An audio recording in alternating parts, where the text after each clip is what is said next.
খেরসনে রাশিয়ার বিমান হামলা, নিহত 10। আরো বিস্তারিত জানিয়ে দিব। বোমা হামলার জেরে পাকিস্তানের রাজধানীতে হাই অ্যালার্ট জারি। তেহরিকি তালেবানের ভয়ে এখন পাকিস্তানি ভীত।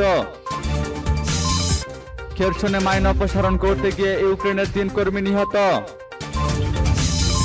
আরো জানিয়ে দিব, তাইওয়ানের আকাশে চীনের 39টি যুদ্ধ বিমান। ইউক্রেনে $4,500 কোটি সহায়তা প্যাকেজ যুক্তরাষ্ট্রের। এবার এনজিওতে নারীদের কাজ নিষিদ্ধ করল তালেবান। এবং সর্বশেষে জানিয়ে দিব, প্যারিসের রাস্তায় বিক্ষোভ, পুলিশের সঙ্গে সংঘর্ষ কুর্দিদের। শুনছিলেন সংবাদ শিরোনাম, এখন বিস্তারিত। তবে তার আগে অনুরোধ থাকবে, ভিডিওতে একটি লাইক দিন এবং কমেন্টস করে জানিয়ে দিন আপনি কোন জেলা থেকে বা কোথা থেকে আমাদের সাথে যুক্ত রয়েছেন। এবং সংবাদের সর্বশেষ গুরুত্বপূর্ণ আপডেট পেতে চ্যানেলটি সাবস্ক্রাইব করে আমাদের সঙ্গেই থাকুন। খেরসনে রাশিয়ার বিমান হামলা, নিহত 10 জন।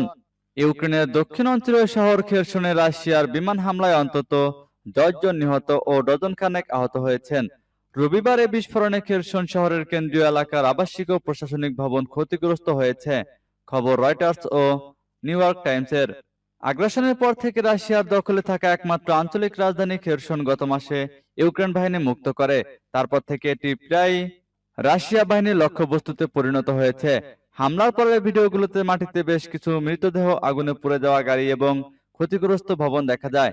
তবে সেই এলাকায় কোনো সামরিক স্থাপনা নেই বলে জানিয়েছেন ইউক্রেনের প্রেসিডেন্ট ভলোদিমির জেলেনস্কি।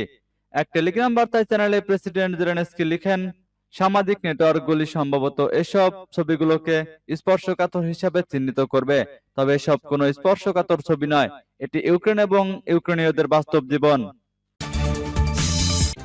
বোমা হামলার জেরে পাকিস্তানের রাজধানীতে হাই অ্যালার্ট জারি। পাকিস্তানের রাজধানী ইসলামাবাদে আত্মঘাতী গাড়ি বোমা হামলার জেরে 48 ঘন্টার জন্য হাই অ্যালার্ট জারি করা হয়েছে। এছাড়া স্থানীয় প্রশাসন আগামী 2 সপ্তাহ যে কোনো জনসমাবেশ নিষিদ্ধ ঘোষণা করেছে, খবর রয়টার্স ও ডনের। গত শুক্রবার আত্মঘাতী হামলার ঘটনার পর এই হাই অ্যালার্ট জারি করা হয়। বলা হয়, সাধারণ মানুষের নিরাপত্তায় নেওয়া হয়েছে সিদ্ধান্ত। সরকারি অফিস ও গুরুত্বপূর্ণ স্থাপনার নিরাপত্তা জোরদার করা হয়েছে। এছাড়া সতর্ক থাকতে বলা হয়েছে রাওয়ালপিন্ডির নিরাপত্তা বাহিনীর সদস্যদের। উল্লেখ্য, শুক্রবারের আত্মঘাতী এই হামলায় এক পুলিশ সহ 3 জন নিহত হন, আহত হয়েছেন আরো 6 জন। আত্মঘাতী হামলার দায় স্বীকার করেছে তেহরিকি তালেবান পাকিস্তান। হামলার ঘটনায় দেশটির প্রধানমন্ত্রী শাহবাজ শরীফ নিন্দা জানিয়েছেন। তেহরিকি তালেবানের ভয়ে এখন পাকিস্তানি ভীত। আফগান পাকিস্তান সীমান্তে সক্রিয় সশস্ত্র জিহাদি গোষ্ঠী তেহরিকি তালেবান পাকিস্তান এখন ইসলামাবাদকে ভীত সন্ত্রস্ত করেছে। দি এশিয়ান লাইট ইন্টারন্যাশনালে এমনটি জানিয়েছেন ডক্টর সাকারিয়া করিম। দি এশিয়ান লাইট ইন্টারন্যাশনালের বরাত দিয়ে ফার্স্ট ইন্ডিয়া জানিয়েছে, পাকিস্তানে আন্তঃসীমান্ত সন্ত্রাসবাদ বেড়েছে। এর কারণ হলো, মুশাররফ থেকে শাহবাজ শরীফ তাদের রাজনৈতিক নির্বাচনী এলাকা রক্ষার জন্য সেনাবাহিনীর পাশাপাশি এসব জঙ্গিদের সঙ্গেও ভারসাম্য বজায় রেখেছেন। এবছর সীমান্ত সন্ত্রাসে 145 জন বেসামরিক ও পুলিশ সদস্য নিহত হয়েছেন। খাইবার পাখতুনখোয়া প্রদেশের বান্নুতে অবস্থিত কাউন্টার টেরোরিজম ডিপার্টমেন্ট অফিস জানিয়েছে, এবছর সহিংসতায় 48% বৃদ্ধি পেয়েছে। দি এশিয়ান লাইট ইন্টারন্যাশনালের প্রতিবেদনে বলা হয়েছে, পাকিস্তানের এ পরিস্থিতিতে জাতিসংঘের নেতৃত্বে বিশ্ব সম্প্রদায় উদ্বেগ প্রকাশ করেছে। তবে মার্কিন যুক্তরাষ্ট্র এটিকে সমর্থন করে এই উপসংহারে পৌঁছেছে যে পাকিস্তানের সন্ত্রাস বিরোধী অভিযানে আরো বড় চ্যালেঞ্জ অপেক্ষা করছে, কারণ দেশটির রাজনীতিবিদরা নিজেদের মধ্যে গৃহপালিত কুকুরের মতো লড়াই চালিয়ে যাচ্ছেন। কিন্তু বর্তমানে পাকিস্তানের শাসনকর্তারা আফগান তালেবানদের মোকাবেলা করার বিষয়ে অজ্ঞাত বলে মনে হচ্ছে, কারণ তারা বুঝতে পারছেন না কি করে তাদের নিবৃত্ত করা যাবে, কারণ তাদের সব ধরনের চেষ্টা ইতিমধ্যে ব্যর্থ হয়েছে। খেরসনে মাইন অপসারণ করতে গিয়ে ইউক্রেনের 3 কর্মী নিহত। রুশ বাহিনীর কাছ থেকে পুনরুদ্ধার করা খেরসনে মাইন অপসারণ করতে গিয়ে ইউক্রেনের জরুরি বিভাগের 3 কর্মী নিহত হয়েছেন। ইউক্রেনের কর্মকর্তারা রোববার জানিয়েছেন, খেরসনে দক্ষিণ অঞ্চলে একটি স্থল মাইন অপসারণ করতে গিয়ে ওই কর্মীরা প্রাণ হারান, খবর আল জাজিরার। এদিকে ইউক্রেনের দক্ষিণ অঞ্চলের শহর খেরসনে শনিবার ভয়াবহ বিমান হামলা চালিয়েছে রুশ বাহিনী। এতে কমপক্ষে 10 জন নিহত এবং অর্ধশতাধিক আহত হয়েছেন। আহতদের মধ্যে 14 জনের অবস্থা আশঙ্কাজনক। খ্রিস্টান সম্প্রদায়ের সবচেয়ে বড় ধর্মীয় উৎসব বড়দিনের আগে শনিবার সকালে এই হামলায় চালানো হয়।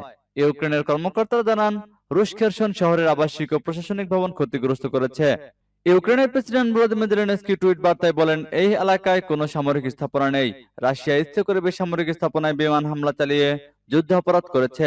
যদিও রাশিয়া প্রথম থেকেই দাবি করেছে তারা ইউক্রেনের বেসামরিক স্থাপনায় অভিযান অথবা হামলা চালাচ্ছে না, সামরিক স্থাপনাকে লক্ষ্য করে অভিযান চলছে।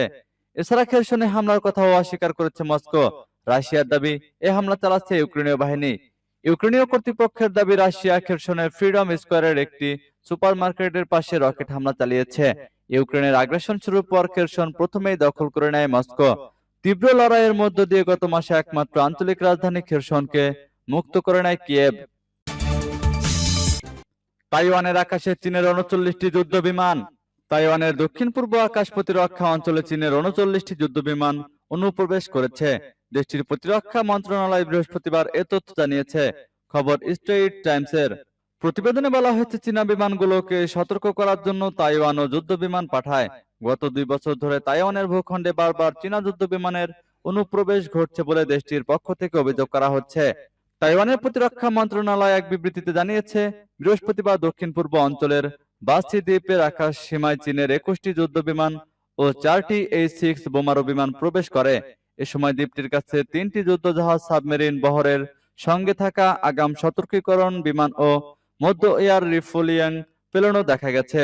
মন্ত্রণালয়ের পক্ষ থেকে আরো বলা হয়েছে, চীনের সব বিমানকে সতর্ক করার জন্য তারাও যুদ্ধ বিমান পাঠিয়েছে। ইউক্রেনের $৪,৫০০ কোটি সহায়তা প্যাকেজ যুক্তরাষ্ট্রের। ইউক্রেনের জন্য নতুন করে $৪,৫০০ কোটি সহায়তা প্যাকেজের চূড়ান্ত অনুমোদন দিয়েছে যুক্তরাষ্ট্রের হাউস অব রিপ্রেজেন্টেটিভ। ১.৬৬ ট্রিলিয়ন সরকারি ফান্ডিং বিলের অংশ হিসেবে এই অনুমোদন দেওয়া হয়েছে। এদিকে ইউক্রেন রাশিয়া যুদ্ধের মধ্যে মস্কো জ্বালানি তেলের উৎপাদন কমানোর হুমকি দিয়েছে। এতে করে বিশ্ববাজারে তেলের দাম ফের বাড়তে পারে বলে আশঙ্কা করা হচ্ছে।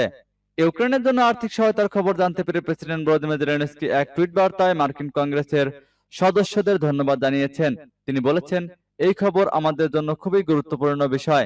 তাছাড়া যুক্তরাষ্ট্র শুরু থেকে ইউক্রেনের সংগ্রামের পাশে রয়েছে। চলমান যুদ্ধের মধ্যে যুক্তরাষ্ট্র সফর শেষ করেছেন ইউক্রেনের প্রেসিডেন্ট। সেখানে তিনি মার্কিন প্রেসিডেন্ট জো বাইডেনের সঙ্গে বৈঠক করেছেন। জো বাইডেন তখন জেলেনস্কিকে জানিয়েছিলেন, রাশিয়ার সঙ্গে যুদ্ধে যতদিন প্রয়োজন যুক্তরাষ্ট্র ততদিন ইউক্রেনের পাশে থাকবে। জেলেনস্কিকে আশ্বস্ত করে বাইডেন বলেন, আপনি একা নন। এদিকে ইউক্রেন রাশিয়া যুদ্ধের এই অবস্থায় জ্বালানি তেলের উৎপাদন কমানোর হুমকি দিয়েছে মস্কো। শুক্রবার রাশিয়ার উপপ্রধানমন্ত্রী আলেকজান্ডার নোভাক বলেছেন, ২০২৩ সালের শুরুর দিকে তেলের উৎপাদন ৫ থেকে ৭% কমানো হতে পারে। ধারণা করা হচ্ছে, রাশিয়ার এমন পদক্ষেপে আন্তর্জাতিক বাজারে জ্বালানি তেলের দাম বেড়ে যেতে পারে।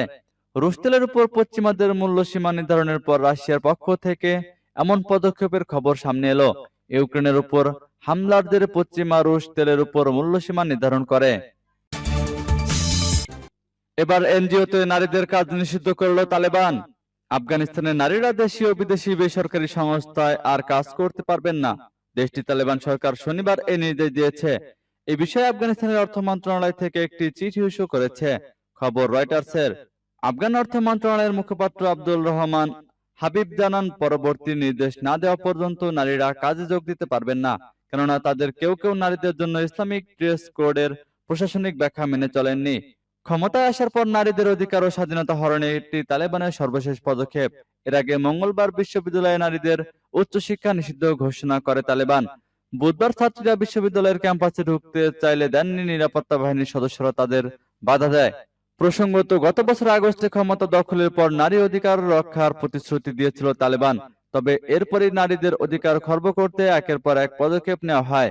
সম্প্রতি নারীদের বিশ্ববিদ্যালয়ে পড়াশোনা বন্ধ করে দিয়েছে তালেবান। সরকারের এই পদক্ষেপের সমালোচনা করেছে আন্তর্জাতিক মহল।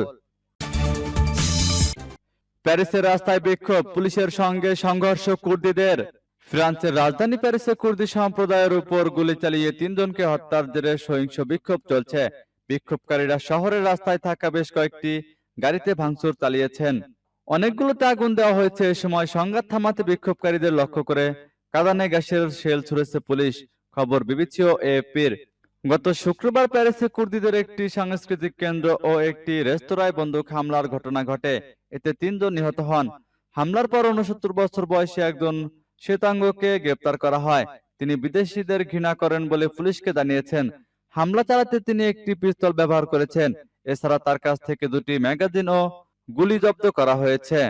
গতকালের হামলার পরপরই বিক্ষোভ শুরু হয়। বিক্ষোভের সময় ধারণ করা ভিডিওতে দেখা গেছে লোকজন গাড়ির জানালা ভাঙচুর করছেন, অনেকে আবার এসব গাড়িতে আগুন দিচ্ছেন। পরে শনিবার কয়েকশো কুর্দি নিহত ব্যক্তিদের প্রতি শ্রদ্ধা জানাতে একত্রিত হন। সেখান থেকে আবার সংঘর্ষ ছড়িয়ে পড়ে। গতকালের হামলায় আরো 3 জন আহত হয়েছেন, তাদের একজনের অবস্থা আশঙ্কাজনক। হামলার পর শনিবার প্যারিসে পুলিশ প্রধানের সঙ্গে দেখা করেছেন কুর্দি নেতারা। এ সময় তারা ফ্রান্স সরকারের কাছে তাদের আরো বেশি নিরাপত্তা দেওয়ার আহ্বান জানান। গ্রেপ্তার ওই ব্যক্তির একজন অবসরপ্রাপ্ত ট্রেন চালক। তার বিরুদ্ধে হত্যা ও হত্যা চেষ্টা ও বর্ণবিদ্বেষের অভিযোগ আনা হয়েছে। এর আগেও তার বিরুদ্ধে একই ধরনের অভিযোগ আনা হয়েছিল। গত বছরে প্যারিসের একটি শরণার্থী শিবিরে তিনি তলোয়ার নিয়ে হামলা চালিয়েছেন বলে অভিযোগ রয়েছে। গতকালের হামলার কয়েকদিন আগেই তিনি জামিনে মুক্তি পেয়েছিলেন।